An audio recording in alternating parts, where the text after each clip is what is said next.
ভাই আসসালামু আলাইকুম, সবাই কেমন আছেন? আশা করি সবাই ভালো আছেন। আমি আল্লাহর রহমতে অনেক ভালো আছি। তো দেখেন, ছোট বোনের আবদারটা পূরণ করতে হবে, কারণ ছোট বোন বলেছে আমি নানুদের বাসায় যাব।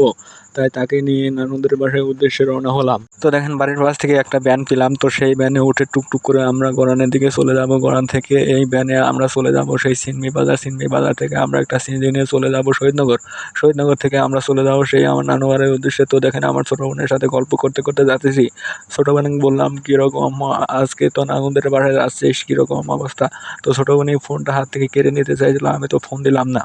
তো দেখেন, ছোট বোন বলছে, তুমি কি ভিডিও করছো? আমি বললাম হ্যাঁ, একটু ভিডিও করছি। তাই একটু দুষ্টু ফাজলামি করে টুকটুক করে চলে যাচ্ছি। দেখেন, আজকের আবহাওয়াটা খুবই খারাপ ছিল, কারণ আকাশে অনেক মেঘ লাগিয়েছে, যখন তখন বৃষ্টি চলে আসতে পারে, তাই দ্রুত চলে যাচ্ছি। দেখেন, আমার ছোট বোন ক্যামেরা ভিডিও করা দেখে বললো আমি একটু চশমা চোখে দিই, তারপর আমাকে একটু ভিডিও করো। বললাম আচ্ছা ঠিক আছে, দেখো তোমাকে চশমা চোখে দিয়ে অনেকই সুন্দর লাগছে। তো দেখেন, আপনাদের সাথে কথা বলতে বলতে গড়ানের দিকে এসেছি। আজকের ভিডিওটা কেমন হয়েছে কমেন্ট বক্সে জানিয়ে যাবেন।